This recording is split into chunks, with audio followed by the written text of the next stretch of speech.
Hallo meine Lieben, bald ist es ja schon wieder soweit, ne? Ostern steht praktisch schon vor der Tür und deshalb werde ich in den nächsten 12 Tagen 12 Videos hochladen und euch somit jeden Tag eine kleine Idee zeigen. Heute starten wir mit einer kleinen Upcycling-Idee und zwar verwenden wir dazu Eierkartons und wie wir daraus eine Osterverpackung machen, das zeige ich euch gleich.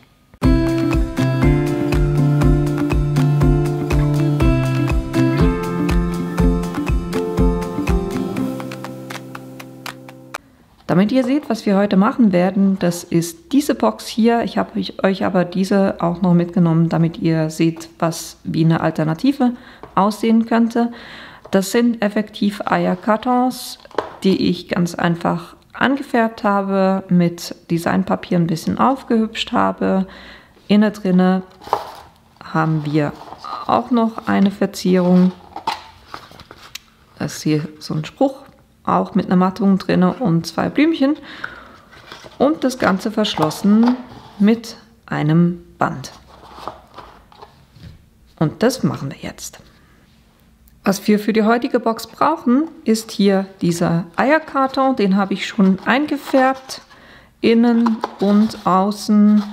Das habe ich mit einer Farbe gemacht, mit einer Acrylfarbe, hier diese Fresh Lime. Und für die andere Box, die ich euch gezeigt habe, habe ich dieses Perengi Blue verwendet. Da gibt es sicher auch noch ganz viele andere Farben, aber das sind diejenigen, die ich habe. Da findet ihr sicher etwas, was euch gefällt. Und angefärbt habe ich das hier so mit einem breiten Pinsel. Was wir dann noch brauchen, ist eine Mattung. Das ist ein 200 Gramm weißer Karton. Der ist 7 cm x 7 cm. Das habe ich zweimal, weil wir machen das innen und außen. Dasselbe auch hier mit diesem Designpapier. Das ist 6,5 cm x 6,5 cm. Und dann habe ich noch 2 Elemente, die ein bisschen kleiner sind als dieser Karton hier. Ich habe das auf 6 x 6 geschnitten, damit ich hier eine Dimension schaffen kann auf der Außenseite. Bei den Elementen werden wir überall noch die Ecken abrunden. Für die Verzierung obendrauf habe ich hier bei freepik.com ein Design-Pattern heruntergeladen und das auf einen 200 Gramm Karton ausgedruckt, so eine Seite mit verschiedenen, und habe das dann ausgestanzt hier mit diesem Stanzset. Ich habe das genommen, was 6,5 cm im Durchmesser ist. Dann habe ich noch gestempelt, ein Spruch für innen drinne. Und da habe ich das Label einfach so groß gemacht, dass der Stempel drauf Platz hat. Plus ich habe noch 2 Elemente, um hinten dran Dimension zu schaffen. Und das Stempelset ist dieses hier. Da habe ich hier vom Osterhasen diesen Stempel verwendet. Fürs Zusammenkleben habe ich 3 Sachen verwendet. Einerseits hier ist Zementitkleber drin. Eines mit einer größeren Tülle und eines mit einer kleineren Tülle. Geht euch einfach einfacher, um das zu verkleben. Dann brauchen wir Doppelklebeband nur ein bisschen und dann habe ich hier noch Dimensionals und dann habe ich noch was Zusätzliches ausgestanzt, das sind so kleine Blumen und da habe ich diese 3 hier verwendet, also die 3 Größen einfach, und habe die mit weißem Farbkarton und gelbem Farbkarton ausgestanzt. Und den Kreis innen drin habe ich einfach kurz mit so einer Lochzange ausgeschnitten, damit ich hier schöne Kreise drauf habe. Das ist das, was wir brauchen. Natürlich wie immer, ne? Scheren sind auch immer von Vorteil.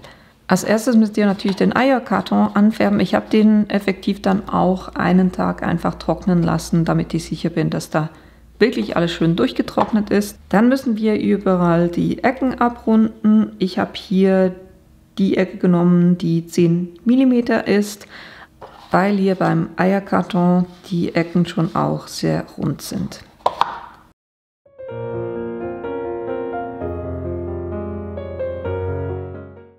Dann müssen wir das Ganze zusammenkleben. Ich nehme hier das Designpapier, klebe das auf diese beiden Elemente, um Dimension zu schaffen, und das dann direkt auf die Mattung. Und hier geht das Designpapier direkt auf die Mattung. Hier bringe ich eben diese beiden Streifen hinten dran, um Dimension zu schaffen. Die Blumen habe ich schon alle zusammengeklebt, das habe ich schon vorneweg gemacht. Und hier diese 3 Kreise kommen auch direkt aufeinander. Und das klebe ich alles mit dem Flüssigkleber zusammen.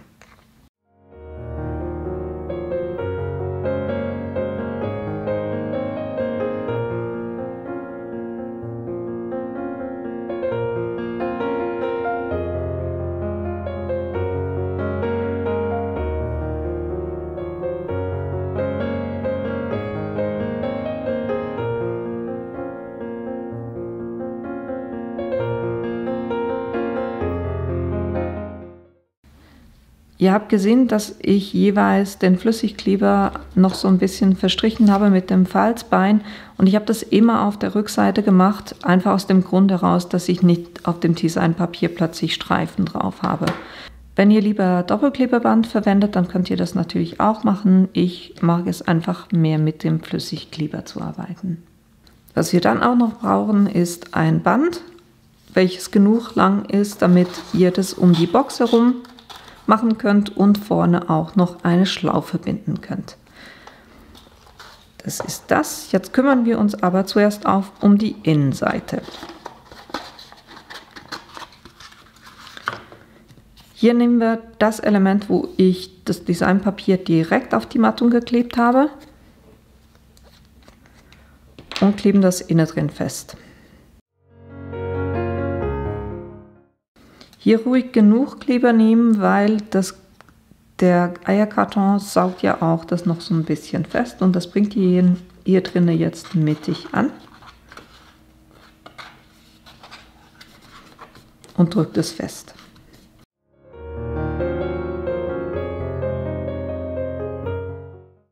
Dann kommt als nächster dieser Streifen, den kleben wir auch gleich rein. Und zwar mittig.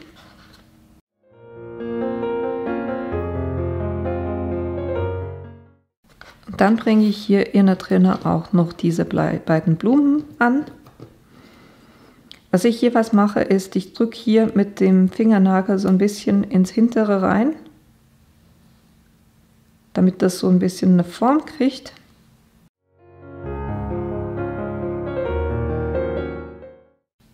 Und dann knicke ich hier diese vorderen Elemente so ein bisschen hoch, dann kriegt ihr auch so ein bisschen Dimension.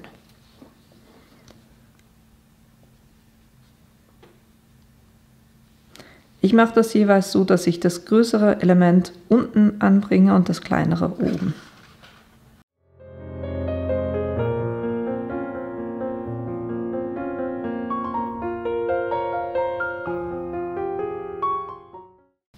So, das ist das, was wir im Innern befestigen. Dann könnt ihr die Box wieder schließen. Als allererstes kommt jetzt das Band an die Box und das soll hier gerade drüber gehen und damit es da auch dann bleibt, werde ich hier ein Stück Doppelklebeband anbringen.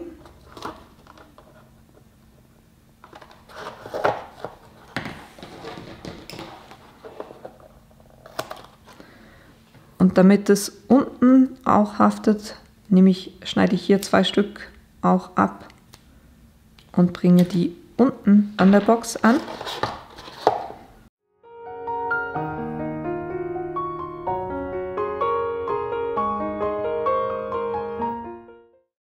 So, dann könnt ihr das so ausrichten, dass es einfach gerade über die Box drüber geht und hier vorne schön bei der Öffnung mittig rauskommt auch. Und dann geht das hinten so. Und dann könnt ihr das hier, wo ihr den Doppelklebestreifen angebracht habt, auch kurz ein bisschen andrücken. Et voilà. Und jetzt kommt auch schon dieses Element drauf.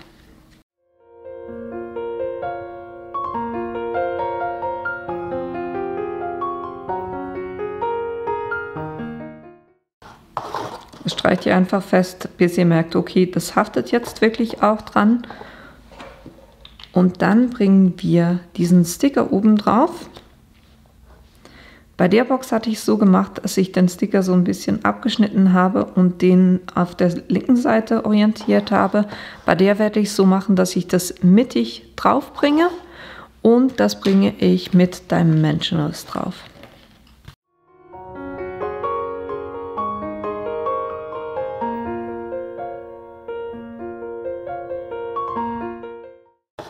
Da guckt ihr einfach, dass ihr überall mittig seid und natürlich auch, dass der Schriftzug gerade ist.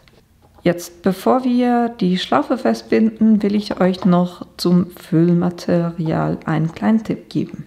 Ich habe das Füllmaterial effektiv selber gemacht. Ich habe einfach ein Verpackungsmaterial beiseite gelegt, was ich mal geliefert gekriegt habe, und habe das in dünne Streifen geschnitten mit der Schneidemaschine, und dann habe ich das alles in eine Plastiktüte hineingepackt, ne? Und habe dann einfach angefangen, in dieser Plastiktüte dieses Material zusammenzuknüllen, immer wieder gewendet, geknüllt, und so habt ihr dann eigentlich ein Füllmaterial, was ihr super schnell einfach selber erstellen könnt, und habt genauso wie mit den Eierkartons hier auch das Thema, dass ihr was wiederverwenden könnt, was sonst im Müll gelandet wäre. Und dieses Füllmaterial, das könnt ihr dann eben innen drinne in die Schachtel packen und dann eure Schokoeier oder was auch immer ihr da reinpacken wollt, da reinpackt, und dann können wir das Ganze verschließen.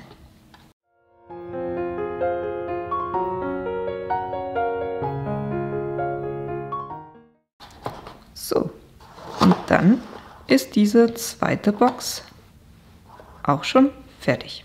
Ich hoffe, euch hat die Idee gefallen und ihr habt Lust, das Ganze nachzubasteln. Die ganzen Materialien, die ich verwendet habe, die werde ich euch unten in die Links reinstellen. Und wenn ihr meinen Kanal bis jetzt noch nicht abonniert habt, dann tut das doch bitte, weil das hilft mir tatsächlich auch.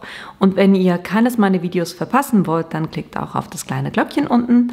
Und ich hoffe, wir sehen uns in einem meiner nächsten Videos wieder. Bis bald!